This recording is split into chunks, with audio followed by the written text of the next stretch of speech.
Hi, my name is Jacob Collins Brown, and this is UKBF Stories, where we are telling the story of small businesses across the UK and shining a spotlight on their journey. Hi, I'm Richard from UK Business Forums, and today I'm here with Anne Brebner from Workplace Cleaning Solutions. Hello, Anne. Hi, Richard. Great to be here. Thanks for having me. Thank you for coming along and telling us your story. So, before I start, I'm picking up a bit of a twang in your accent. So you're not from round these parts, are you? You're right there. There is a little bit of a twang, and it's a Yorkshire twang. God's country. And I can't believe it. I don't think I sound that Yorkshire anymore, but apparently I do.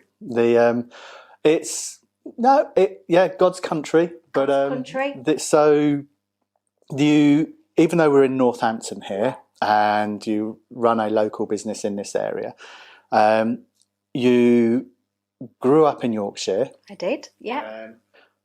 Starting at that point, tell us a bit about sort of growing up, your sort of younger years and perhaps your first job. Right, okay. So yes, I am from Yorkshire. I'm from Hatfield, which is very close to Doncaster in South Yorkshire.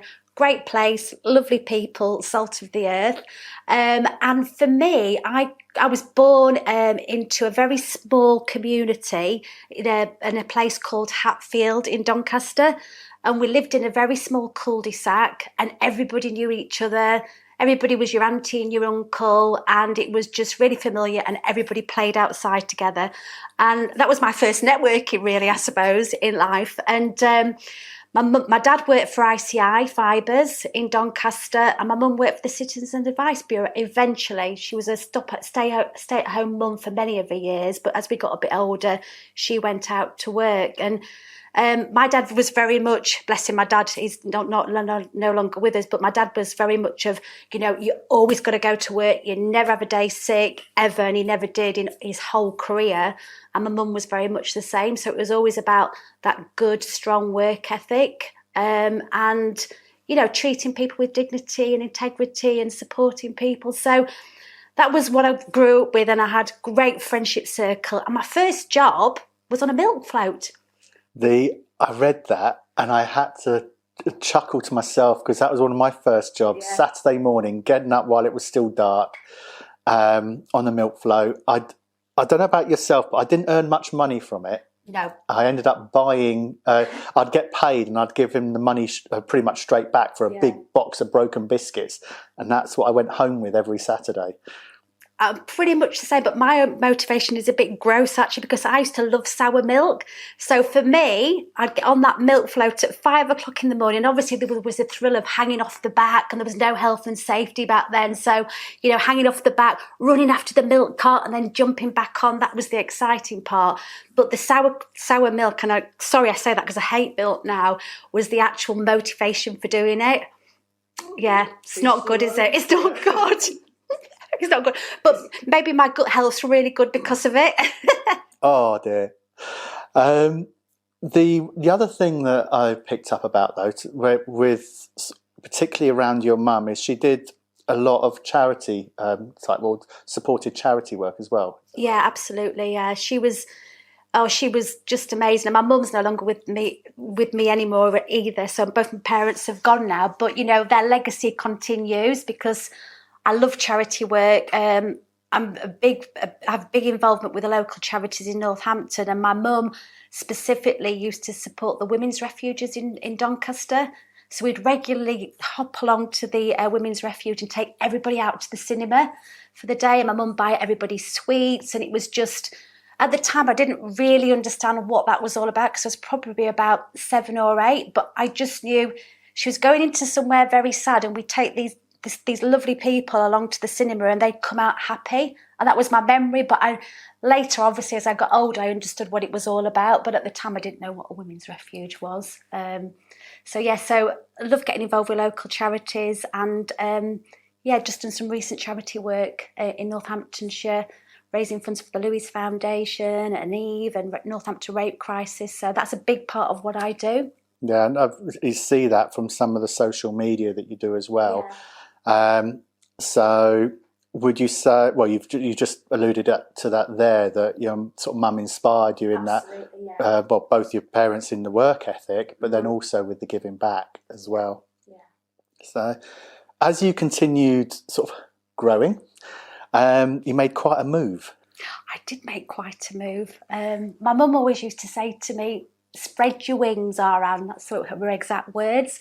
And she was right, because I loved living in Hatfield. It was a great community, but there was more to life than Hatfield itself.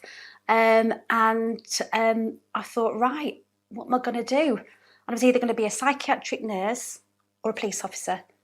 Because I failed my A-levels, so I didn't get any further with that. And I applied for the Metropolitan Police. And I was really honest in my application, because they said, have you got any medical conditions? And I laugh now. And I said, I've got a verruca. So, and they delayed me getting into the police for a year until I'd got rid of this verruca. I mean, there's been honest and there's been honesty. I don't know how it affected me doing my job as a police officer, but anyway. Or maybe it made it difficult running after the criminals. True, but the verruca went, and I went to the police. I was 19 years old, and oh my word, what a change from little old quiet Hatfield. It was amazing. And from what I see, the sort of areas within the Met Police that you actually were involved in are quite deep. Murder, burglary, robbery, prostitution. These are quite. Were they? I don't know how it works with the Met, but are they sort of areas you specialise in? You do, but my first station was King's Cross Police Station. So from day one of being on the beat, even though I wasn't specialised in the drugs, I was meeting drug abuse, prostitution, and the similar sort of things on a daily basis. It was the best place to work as a police officer, because in 1 square mile, everything was happening, literally everything. I just couldn't believe it. I'd never come across drugs before. And to see the sadness of it all as well was a real eye-opener for me. But such a great learning ground. Such a great learning ground. I was going to say, it must be such a huge learning experience. Amazing. For life, and in business. What sort of skills would you say that kind of career sort of gives you that you use it today? That's a really good question, because, when you're in the police, you just do what you do. And you generally join the police because you want to help people, you want to make a difference. And those transferable skills are vast. It's communication, it's listening to people, it's supporting, it's investigating. It's been compassionate, it's been, assertive at times, and also understanding that everybody's different and we've all got different backgrounds. And that was a great skill that you honed over the years. And I've worked with some amazing coppers over my time, and I've got much admiration for them. And also the support they gave me in my journey as a police officer. I don't know whether you can share or not any sort of anecdotal stories of some of the experiences you come. I'm sure this is the sort of thing you'll get asked at any sort of dinner party or. So many. I mean, me and my friend Sue, who was in the police with me, who was basically my mentor in the police. She was actually from Manchester, but to me, she sounded like a Cockney. She'd only been in the police 2 years longer than me, and we used to often go out on the beat together. And this one time we were on night duty in the Little Panda, and it was coming to the end of the shift. It normally finished at 6 a.m. And me and Sue, there was this suspicious vehicle, and we thought, okay. And I said, come on, Sue, let's pull this car over, because there was a vehicle defect on the vehicles. The lights weren't working. It just wasn't right at that time in the morning. It's that sixth sense. You do get that sense for people. Something's not quite right. And we pulled this car over, and there's 3 guys in it. And basically, Sue was doing a check, and it was stolen. Everybody in the car was wanted. And Sue was like this to me in the background, and it's like, just keep them talking, because we need to get the troops in, which is the rest of the team, to support us, because if you didn't handle that situation quite right, one, they could be legging it and you could be chasing them down the street. Two, there could be a punch up. So again, it was those interpersonal skills. You've just got to manage it until everybody got there. And it was calm. And as much as I met, obviously I've arrested so many people in my time. Most of the time, if you treat people the same respect that you want to be treated with, it can go okay, unless there's drugs and alcohol involved. And then it's a whole different world. You never know what's going to happen.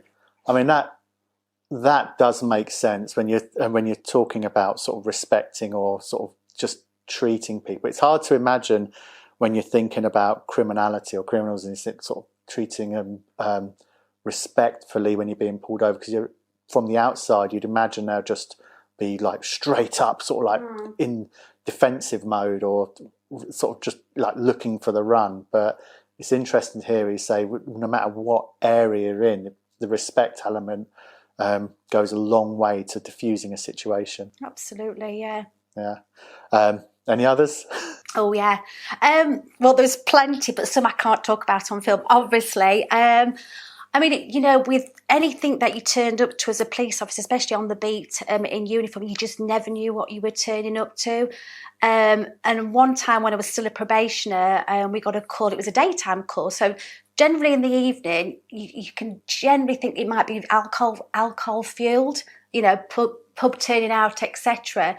But this wasn't. It was the middle of the day. It's probably about 1 o'clock. So I was in the area car, which is the fast car, which was always great and always really exciting. And we whizzed off to this call.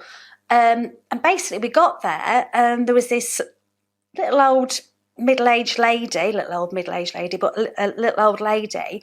And all was all right. And the next thing she pulled a knife out. And she just went crazy. And it was from nowhere. So, that situation turned into a call, which we weren't sure what it was about, to then a knife coming out and myself and my colleagues rolling around on the floor with this lady. Anyway, we detained her and everybody was okay and nobody was harmed. But it was just always expect the unexpected. And I got commendation for that incident. I think my sergeant was just particularly being supportive of me because I was a probationer. And next thing I was on the Islington Gazette and I had to pose on top of a police collar like that. It said, "And the brave." And my dad bought loads of copies and I was actually mortified because I was just doing my job. It was just my job. It didn't need to be highlighted in the media. It wasn't just me, it was my colleagues as well. But yeah, it was fun times, Richard. Fun times, but great times. And, if my career hadn't taken the path it had, I'd have just stayed in the police force until I retired. I loved it. I loved every minute of it.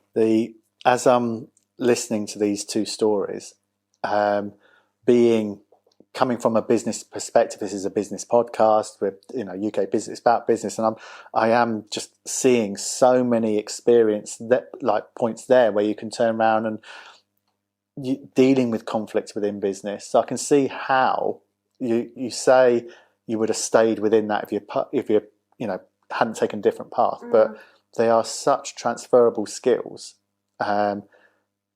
Right in at the deep end, if I dare say. Absolutely, for there. Yeah. But one of the things, even whilst you're working within the police force, you started a couple of what the term today would use side hustles. Tell us about some of those. Well, the first one was very, very low key, but I always had a passion for business. And we always used to chat at home, me, my dad and my brother and my mum, about opening a business, which was Yorkshire puddings with different fillings. And we talked about it for years. There was always these conversations going on, and I still think it's a winner. I'll do it one day. But when I was in the police, I decided to start making dry flower arrangements. Now, I'm not that creative and they didn't look that good, but I actually used to sell loads of them at the car boot sale. And I like that whole transaction. I like to create something that somebody would buy and they would walk away happy. And that's where I dipped my toes, but it didn't last for long.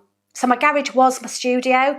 And my friend who I lived with at the time would probably laugh at me saying it was a studio because it wasn't quite that. But, it was that business interaction and just dipping my toe in something different. And then went on to buy some properties and develop those. My brother's a property developer in Northampton, and that's what brought me here eventually. The housing market was so much different to London, where I was living at the time. So that sort of opened the door in terms of that side of it. But again, it was because I had to really, because my now husband at the time needed to get back onto the property market. So, you know, when you're looking at things, you think, what are we going to do? So we researched and we thought, okay, let's get a property, let's do it up and let's sell it on. And that started off an activity that we did quite regularly for years while we were in the police force. So if we piece those bits together, so about this sort of time you met your now husband, you just mentioned he needed to get onto the property ladder. Yes. And that tied in with the time where you were starting to, dare I say, sort of dabble in business. Yes. And you did I, interpret it correct, sort of through necessity? Is it fair to me to say necessity drove you towards it, but you found you enjoyed it? Absolutely, yeah. I think it's just something different because the path my parents carved out for me, especially my dad, was school, A-levels, university. I didn't pass the A-levels. I wasn't mature enough to understand it in my mind. Later, education and learning came to me and I grasped it and I love it. I love personal development. But at the time, it wasn't the right time. And I think once I got away from home, and my mum and dad weren't controlling, they were just amazing, I was able to speak with other people around me. And I think it's really important the people you surround yourself by, because they can influence you as well. So I had a friend who was into property development and I was listening to those stories and I was curious. And I think, curiosity is really important because it can lead to all sorts of things, opportunities, experiences, etc. And it did. Following on from that, then a little while, you had the side hustles, you was full-time within the police force, thoroughly enjoying it. You then had twins in 2003. I did. So it was IVF. So that was all going on while I was in the police, and I'd got a new role on the burglary squad at Tottenham Police Station. So that was happening, and the IVF is quite intense because you've got to turn up for injections at a certain time. Anyway, it worked the second time round, and we were lucky enough to have twins. And my dad was pleased because he said 2 for the price of 1 because I had to pay for it. Good old northern bloke. And Matthew and James were born in 2003. And I worked right up to going on maternity leave. I was really proud of that. They literally had to carry me into work in a wheelbarrow because I was that big. And I took a career break. And then I realised I'd never looked at childcare costs at all. And as you can imagine, with 2, it was huge. So I did go back to work after having the boys. But literally, I was working 2 days a week, and I was travelling from Northampton to London, and they were really long days. So it's 12, 14 hours. And my childcare was £800 a month, and all I was earning was £800. Wow. So there was no money. But I loved the job so much, I just didn't want to leave it. But you started a couple of things on the side there just to try and make up the money. Yeah, and it was. And my husband is a police officer. He trained to actually be a plumber because we were worried about the money and we weren't sure how it was all going to work out, because when you do anything, you've got to invest in it to start off with. You don't normally get the fruit straight away. So, it was a tricky time, but enjoyable at the same time. Sort of around about this sort of time, with sort of leading up to the point where you started commercial cleaning, within about 2005 sort of time. So this is still during that period, is it, where you're working part-time for the police still, you're doing some domestic cleaning on the side and housekeeping, all that on the side, and then you're starting what will come to becomes your core business today. But that's a lot of plates to spin, just to cover the household bills. How was that time? Gosh, stressful. Yeah, it was tiring, but even I wouldn't have it any different way, because I think, coming from the police and dealing with the sort of the workload, because some days you could turn up to work and you might not go home for 2 days. It was literally like that. You'd sleep on the station floor, you would get the job done. So for me, Sorry, is that still what, like when you're gone back part-time? yeah. So I've no, not when I've gone back part time, because that's fraud squad by this point. So this is the whole different way of being as a police officer. So when I went back to the police after maternity leave, that was the fraud squad, and that was a whole change for me, and it wasn't the job I wanted to do. Yeah, but when you were in the police before, you could have turned up 6 o'clock that morning and not gone home for 2 days because you were on a job, or a raid or something like that. So it was tough having my boys, beautiful boys, and managing everything and the business and working in the police as well. But I enjoy working and I love the challenge of it. What I didn't get right was the work-life balance, and I couldn't do it now. I just couldn't do it now. I wouldn't have the energy. And I think, looking back, I was exhausted, but I just kept going because I could see the light at the end of the tunnel. And for me, I think I'm actually now, it's just the pieces are falling into place really, because my mum and dad worked hard and their work ethic was really important, and my work ethic and my husband's work ethic is really important to my boys as well. They're 19 now, and the things they're doing and saying are very much in line with our values and how we see work, but we also see a work-life balance as well, which I've matured into over the years. Because before it was just like all about working, work. Yeah, but during that, if you paint a picture about that time, then so you're getting a business off the ground, you're working part-time for the police, you're a relatively new parent, your husband's retraining because money is tight, you're doing other part-time or work with, say, the domestic cleaning, housekeeping. It is very much work, but there did become a point where you can only burn the candle at both ends for so long, and you hit a point where you had to stop. What was that time like?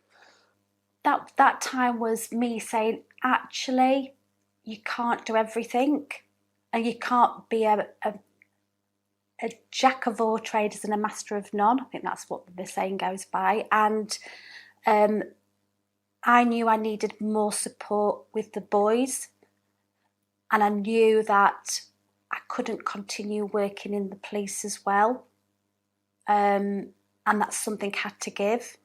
So going back to the police, that was the love of the job. It was not a financial thing, because I was getting no money at the end of it, and I didn't want to leave. I thought that I would have stayed in the police till I was 50, till the age you can retire.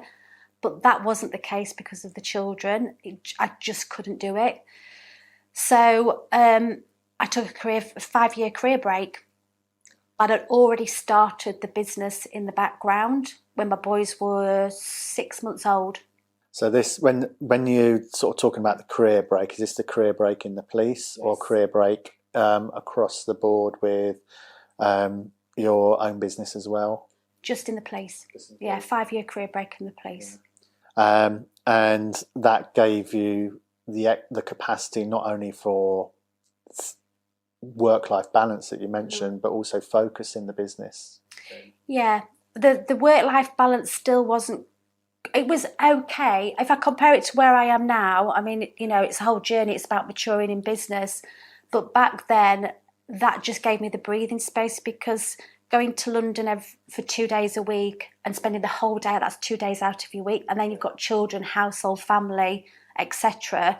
To fit in, plus business as well.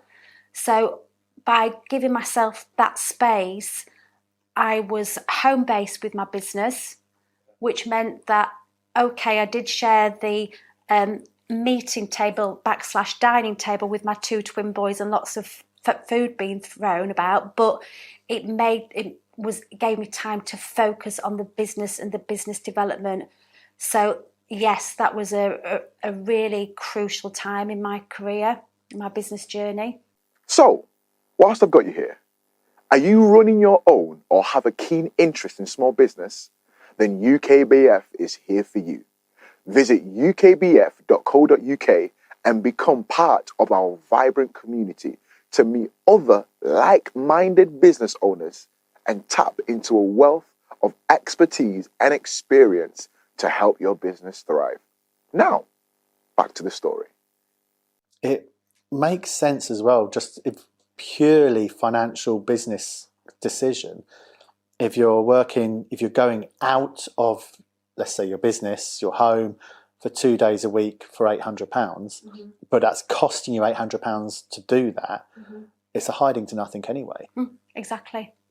It was, but it's just, when you love your job so much, and I felt it was the camaraderie, the team I worked with, I'd been there for 15 years, I loved it, and I just couldn't see that. I just wanted to go and do the job that I loved. But I see it in many other scenarios where people are in their own businesses or like to be so focused on something in particular because they think that is what needs to happen, or that that's the way it's always been, or whatever it might be. But when you step back from it and realise if it's not actually contributing constructively to the bigger picture, then it's the right call. You just take a step back from it. From that moment forward, you then move towards sort of restructuring, sort of building up the sort of your business overall. What led up to that, and what happened there? Chaos. Yeah, chaos. Busy, full. Busy. Not focusing on business development, just working on the front end all the time. And I think, over the years, I know lots of business owners, and it's a common problem.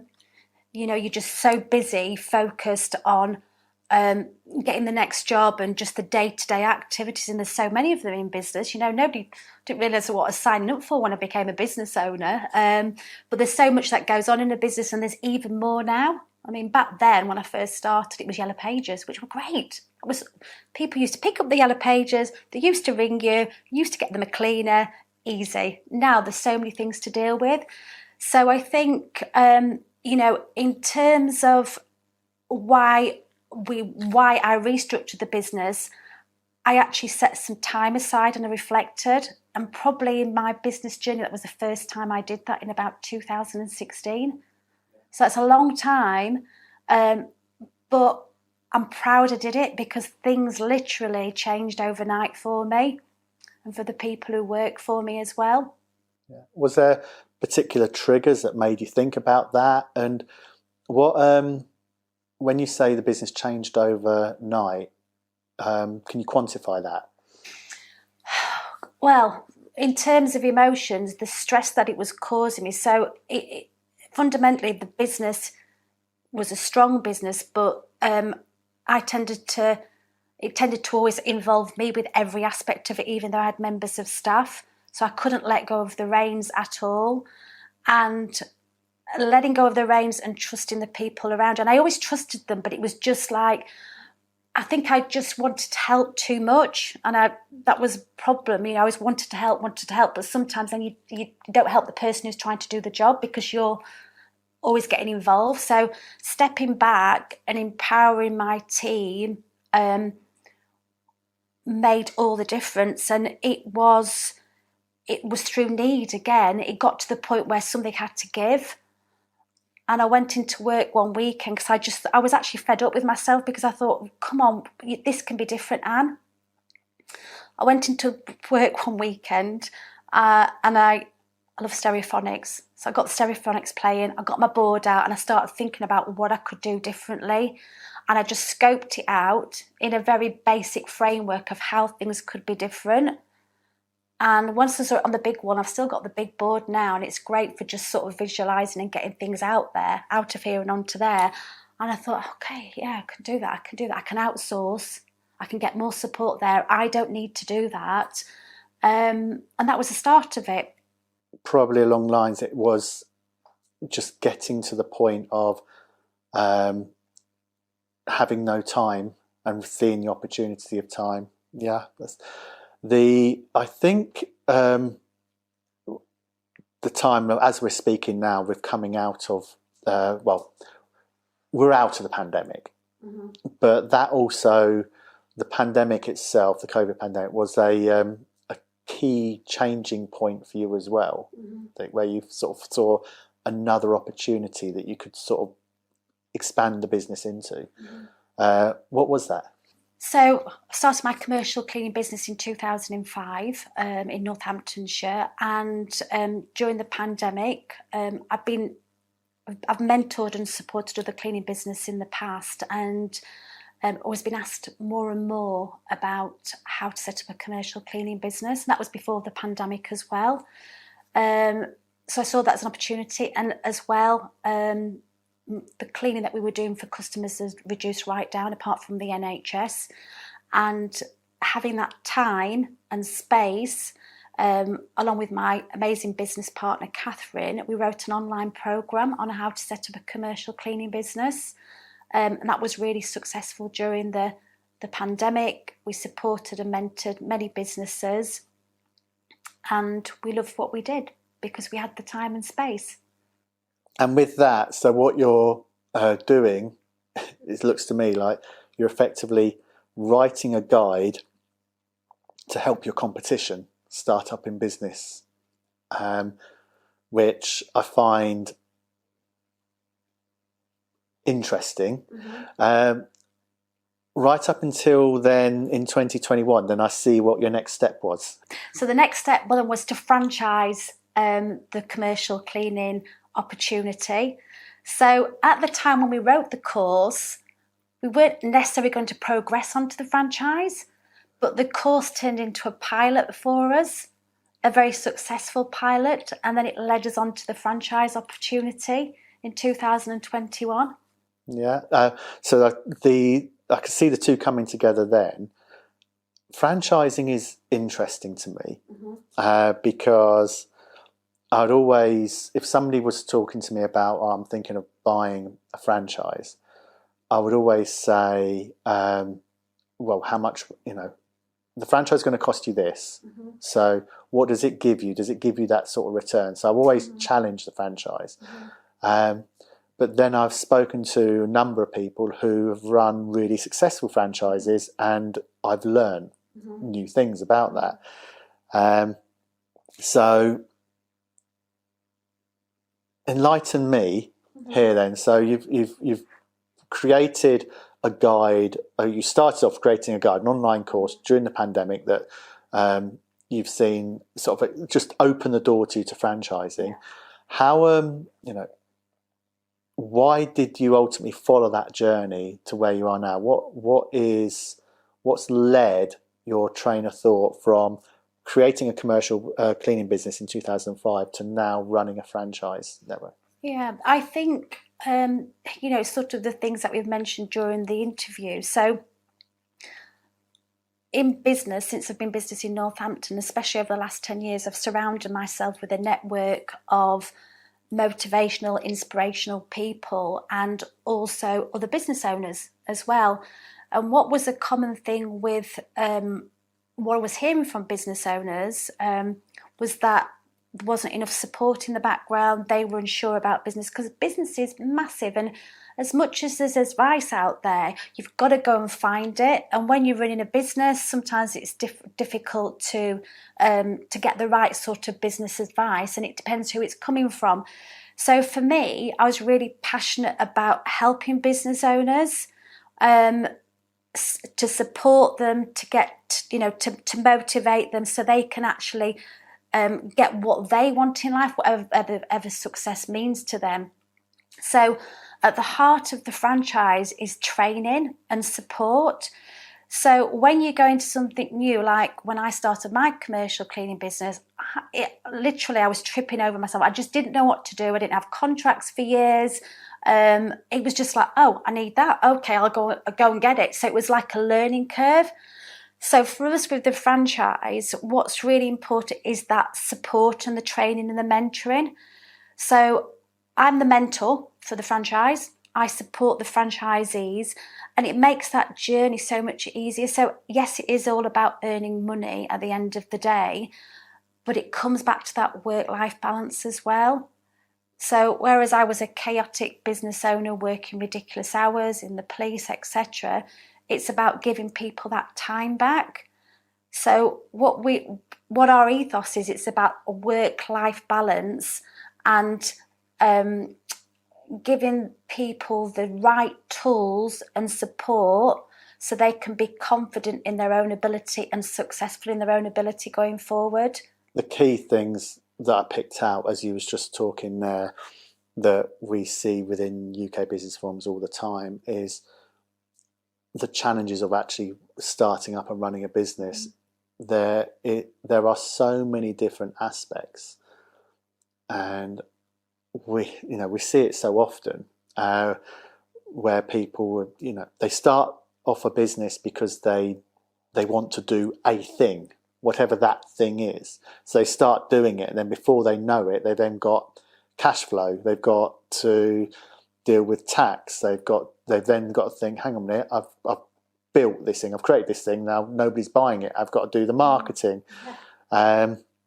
And what I've seen from franchising, which I'm seeing more and more of, is actually the tools that come with that is it's a user manual. Yeah. It's a user manual for running a business. Mm-hmm. But what going through, I'm just going to challenge that thought process for a minute. Mm-hmm. Is there almost like an adrenaline from the not knowing, if you have the sort of everything laid out in front of you, as in the steps to take, or is there a peace and calm that comes with just knowing this is what needs to be done? I think if you've got a framework, and the thing is that framework, as much as it's a solid framework, you've still got to put your own personality into it. You've still got to put your personal drive into it. So as much as you can give somebody a framework, they've got to go off and do the work. They've got to network, they've got to build relationships, that side of it. But if for instance, what we do is we take care of the social media to start off with for 3 months. So that headache's taken away from you. So while you're starting your business, you don't need to worry about doing your posts, etc. You can then step into that when you're ready.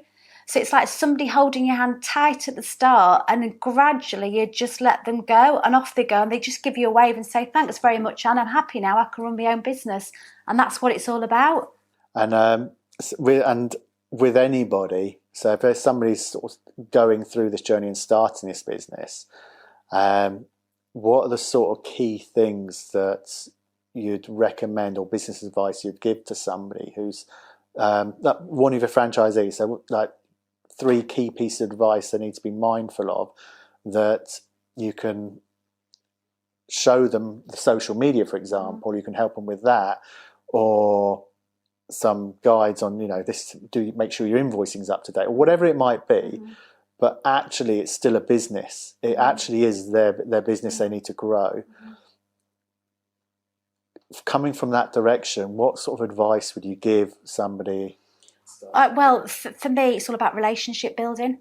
So that's absolutely key. So again, with the framework, most of the things are taken care of in the background. So automation, support, social media is scheduled out.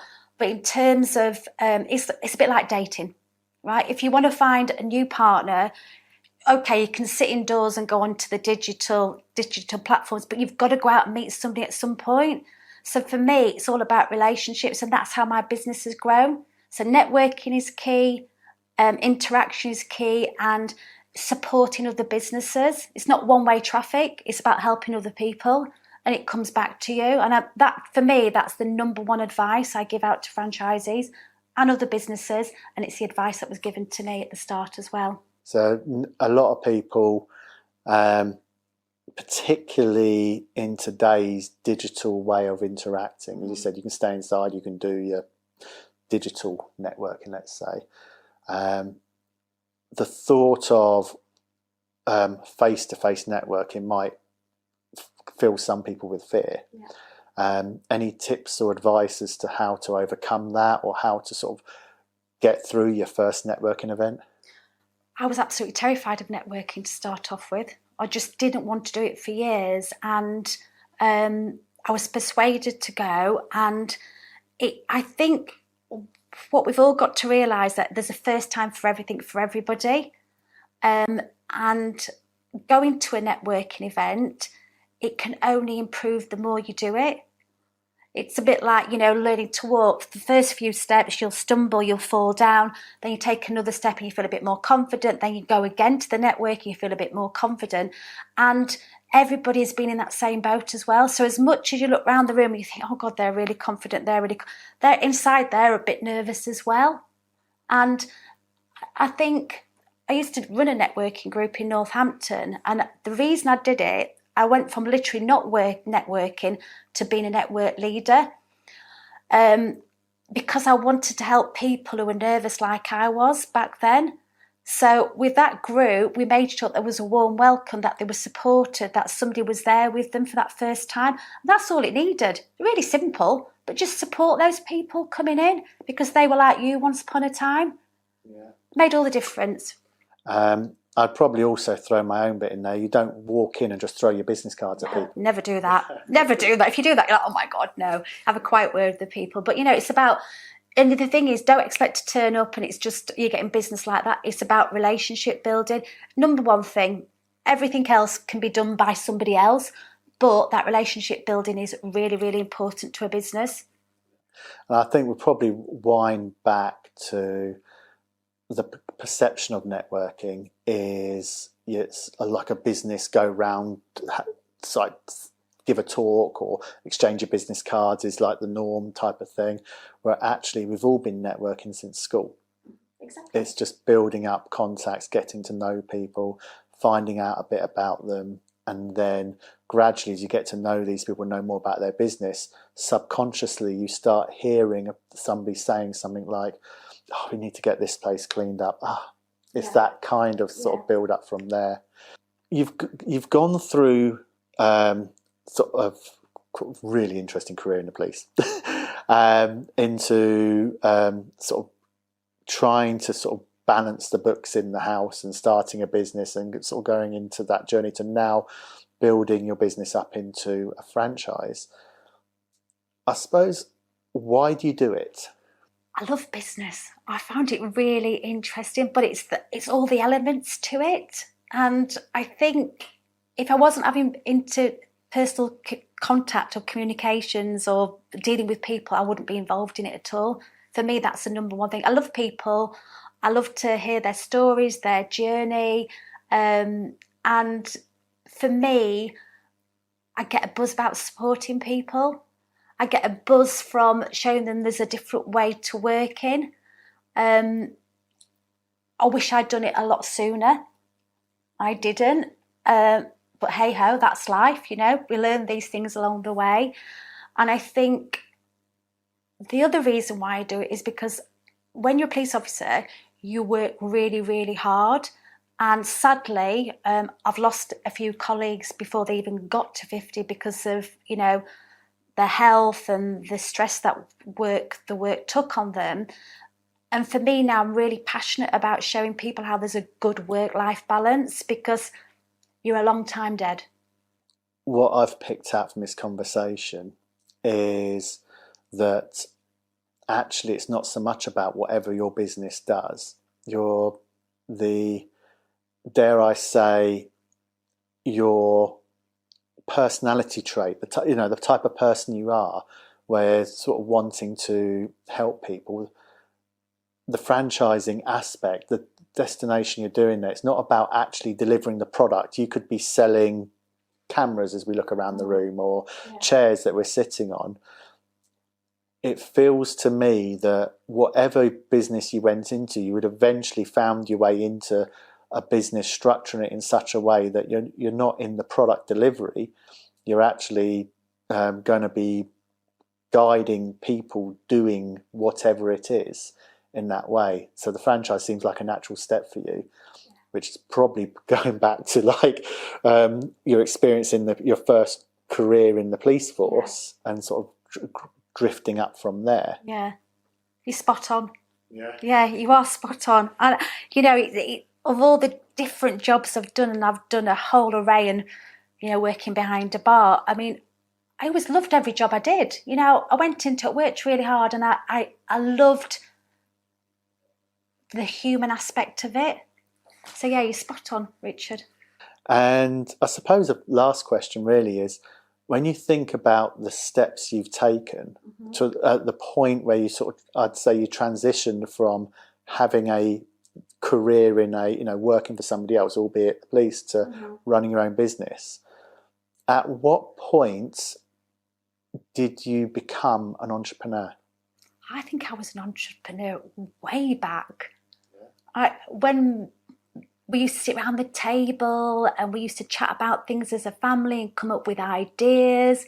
My dad was a wheeler and dealer, more a hoarder than a dealer, I've got to say though.